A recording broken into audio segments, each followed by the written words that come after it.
holidays nale, adu namma GT Holidays da. South India's #1 travel brand. Embrace the new era of learning FEFDY. Hello and welcome to Galata Plus. In this video review episode, we are going to be talking about Nahas Hidhayath's RDX, which is now on Netflix. The film has okay stunts backed up by solid emotional beats and appealing protagonists, and the result is a not bad action movie. If RDX is an explosive novel, the romance between Robert and Minnie is a lovely little short story. The characters are played by Shane Nigam and Mahima Nambiar, and in the little time they get together, we see the blossoming of love. We get a nice scene that says the direct approach is the best approach. We get the reasons that could drive Robert and Minnie apart, cast as well as the fact that he'd rather spend time at karate class than at work in his father's mill.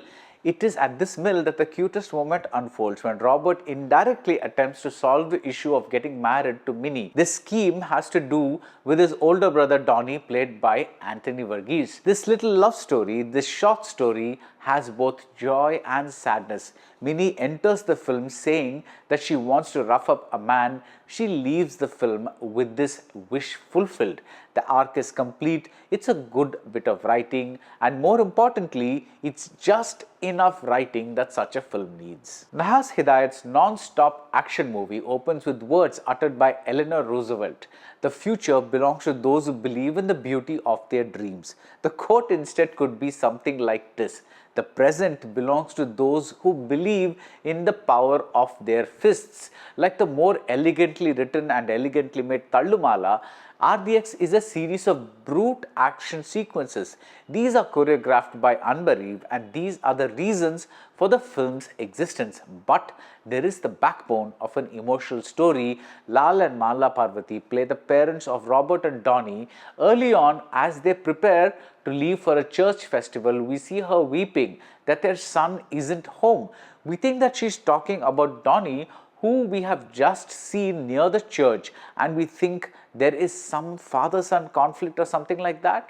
But what we don't yet know is that she is referring to Robert, who we have not yet met, and this man will eventually come back home thirsting for revenge. This is not exactly the world's newest story, but these small tweaks in the plot and the characters give the cliched storyline enough intrigue to make RDX more than just a bunch of Insta reels of fights.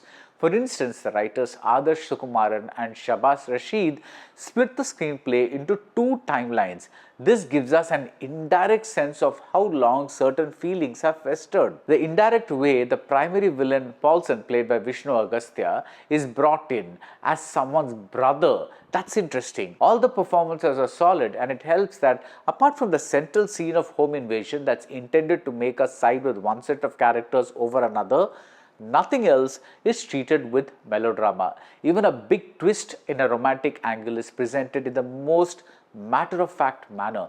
This is a very sensible decision by the writers because the emotions bind us to the story, but this is not by itself an emotional story. It's an action story, and look at the indirect way the first fight begins. It has nothing to do with the principal characters. It is about a small-time political party worker named Peter. There are many names like this in the film, and at one point when the name Seban is mentioned, the editor has to insert a cut of this character so that we recall who this Seban is.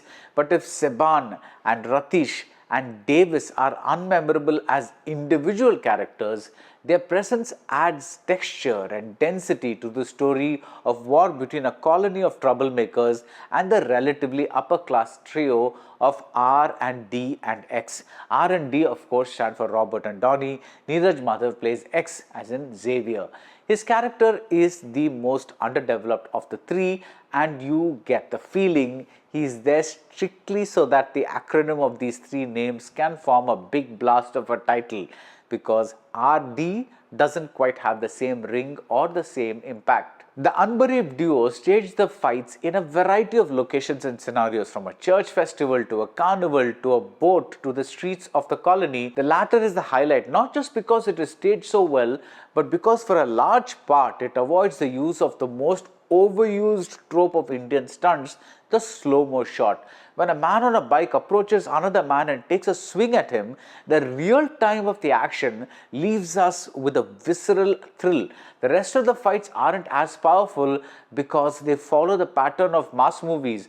Apart from the slow-mo that reduces tension, there is the constant swagger music to inflate the importance of the central characters. Had the fights been given the same kind of consideration as the emotional beats, RDX would have been a much better movie, but at least it's not boring, and I think that counts for something these days. And that's it about RDX. If you like this video review, do subscribe to Galata Plus and see you soon at the movies. Holidays nale adu namma GT Holidays da, South India's #1 travel brand. New way learning through FEFDY.